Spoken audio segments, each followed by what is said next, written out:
Hello students, today let us learn the topic calibration of measuring instrument.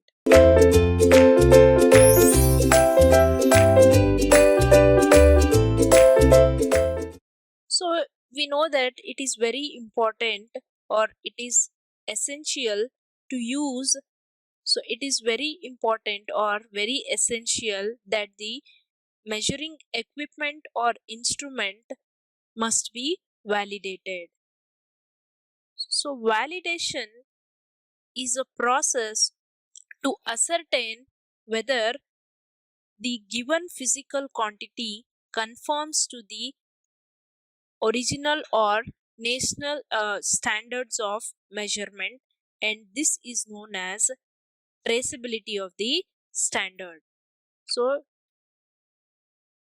it is very essential that the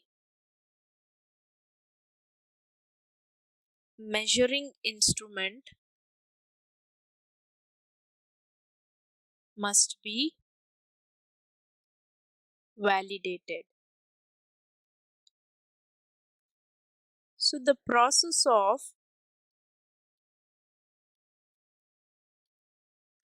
validating the measurements to ascertain whether the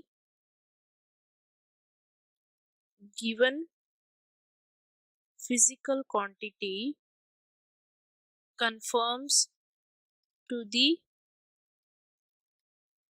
original or national standards is known as traceability of the standard.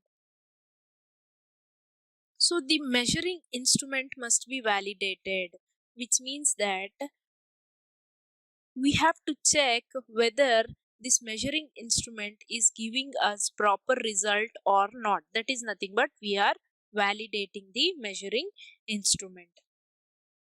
Now the process of validation of measurement to ascertain whether a given physical quantity conforms to the original or national standards is known as the traceability. Now let me explain it with a example. So I have a physical quantity, that is the length.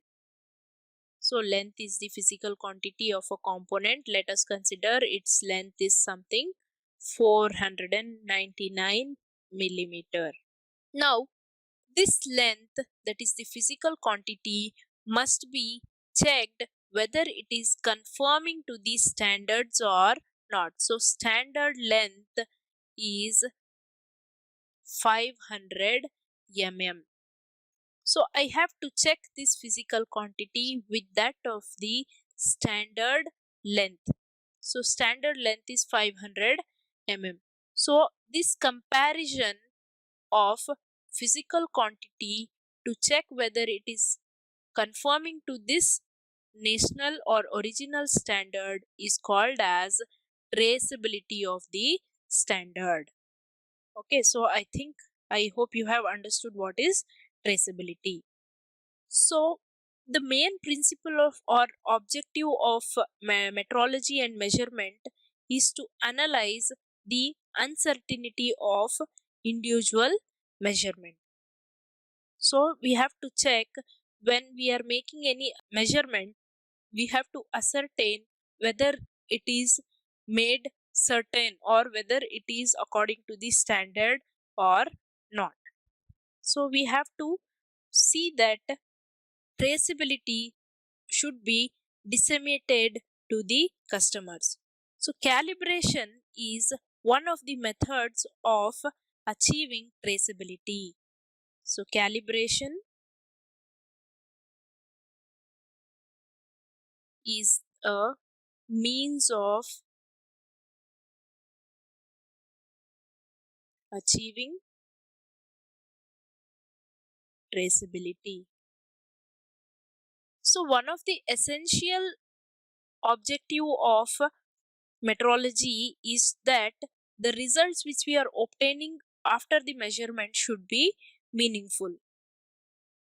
So let me take one more example. So if you are measuring a diameter of the circle and the diameter measurement we will get in mm.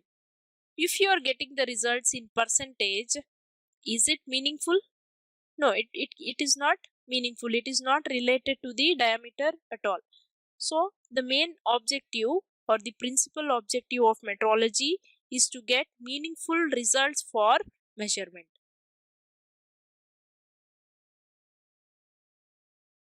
So to get meaningful results, calibration of the measuring system or instrument is necessary.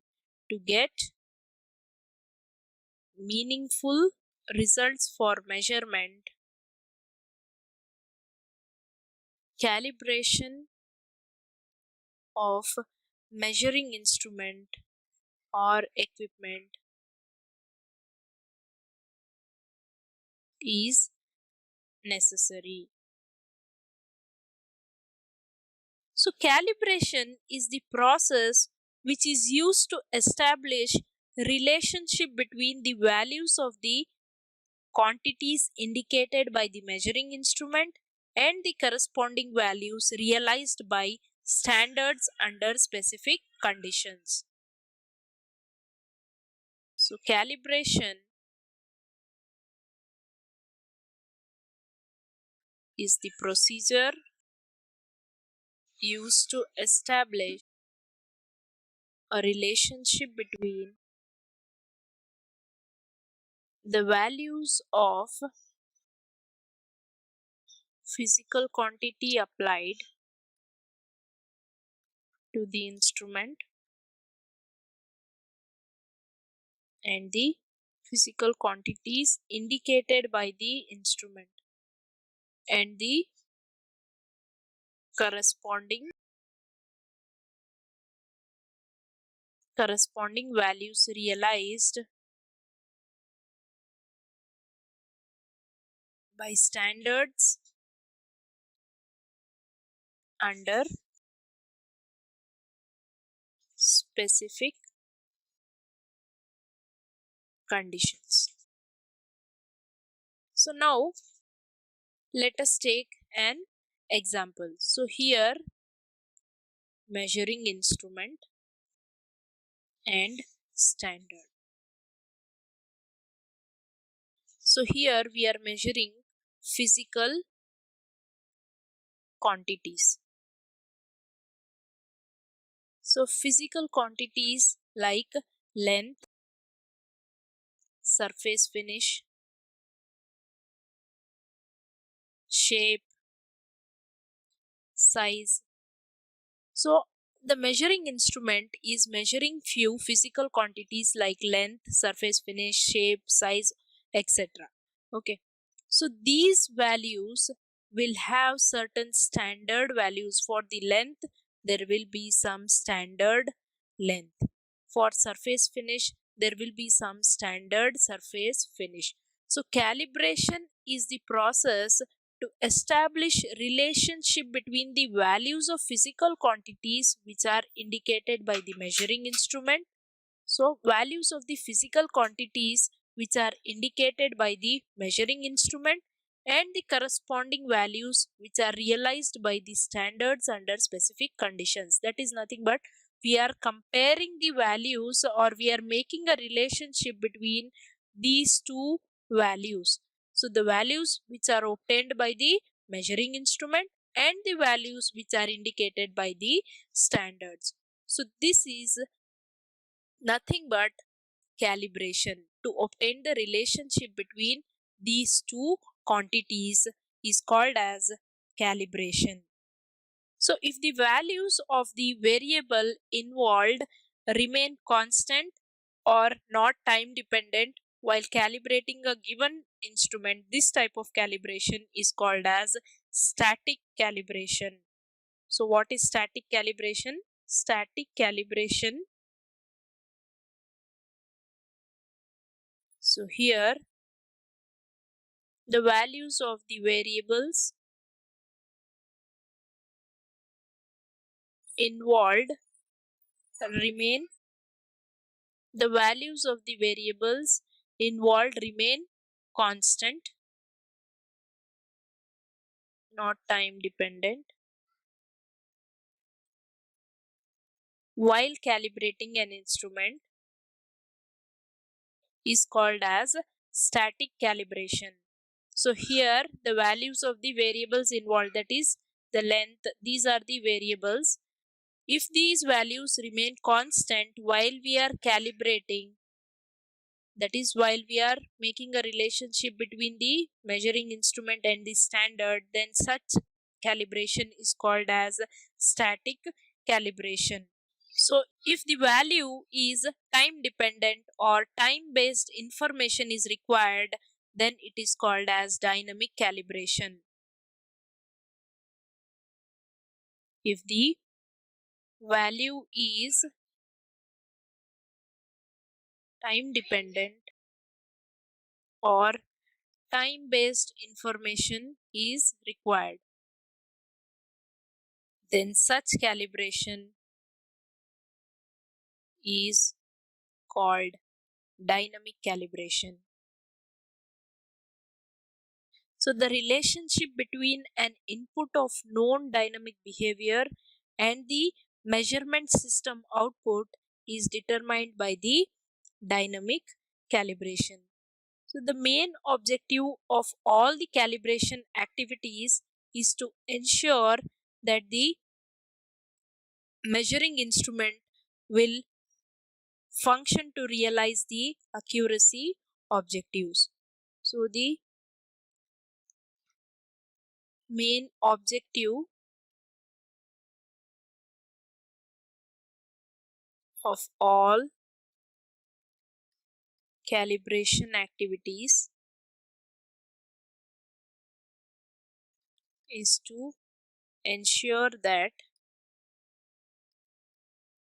the measuring instrument will function to realize or to get its accuracy objectives. General calibration requirements of the measuring system are as follows. The requirements of, that is calibration requirements for measuring instrument. First one is accepting calibration of new system. Then ensuring traceability of the standards of for unit of measurement under consideration. So we have to ensure traceability of standards for unit measurement. So whatever measurement we are making, we have to make sure that it is traceable to these standards or they are almost nearer to the standards. Then carrying out calibration of measurement periodically depending on the usage or when it is used after storage. So we have to calibrate the instrument regularly or periodically or depending on the usage. So if you have not used it for a long time, then first it has to be calibrated, then we have to carry out the measurements.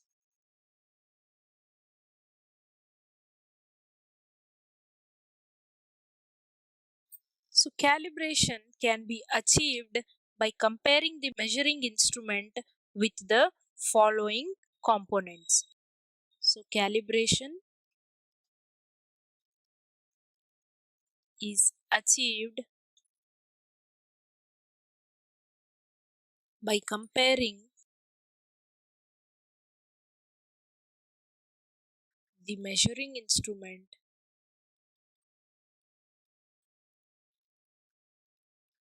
with a primary standard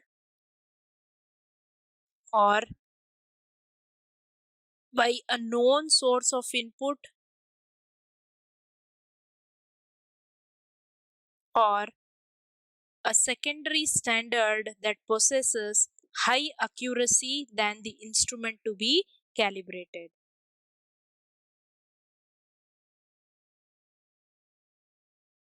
So to achieve calibration, we have to compare the measuring instrument with one of these. So it may be a primary standard, it may be a known source of input, or it may be a secondary standard which has higher accuracy than the instrument which we are calibrating.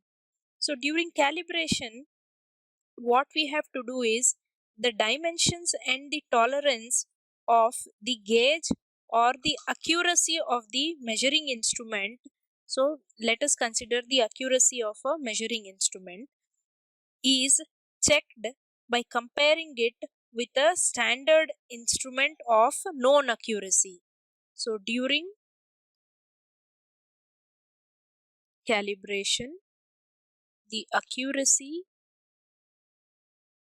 of measuring instrument is checked by comparing it with a standard instrument of known accuracy. So if there are deviations, so the measuring instrument may not be as accurate as the standard instrument. So what is done if there are deviations which detected, then suitable adjustment are made in the instrument to ensure acceptable level of accuracy. So if there are deviations detected, then suitable adjustment are made to achieve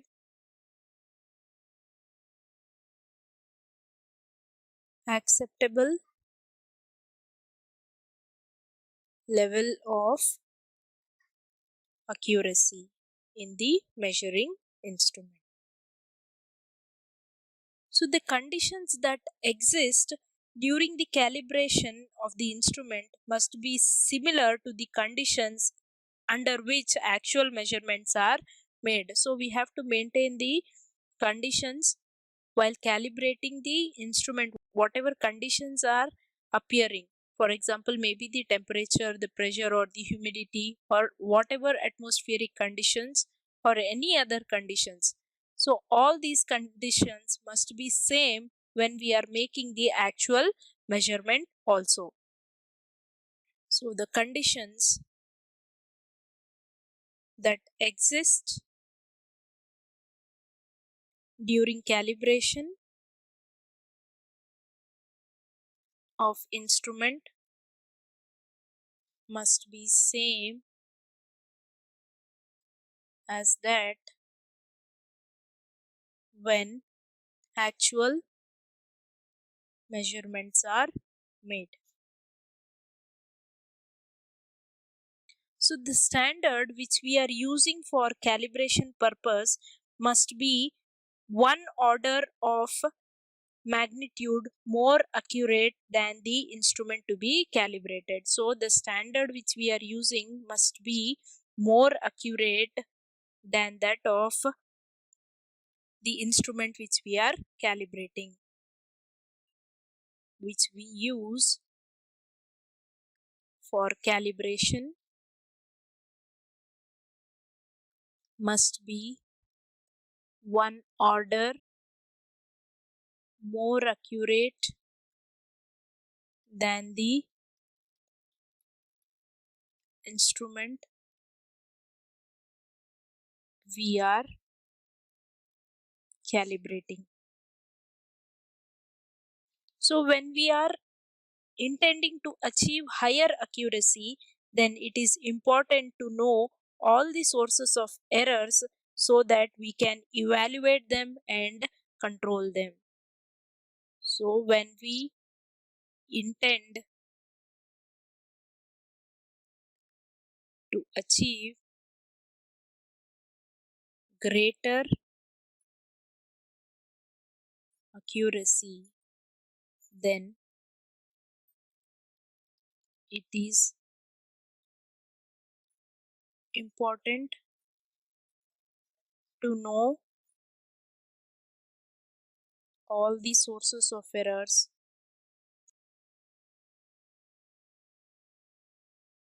so that they can be evaluated and controlled. So, this is all about calibration of measuring instruments. I hope you have understood the topic. Thank you.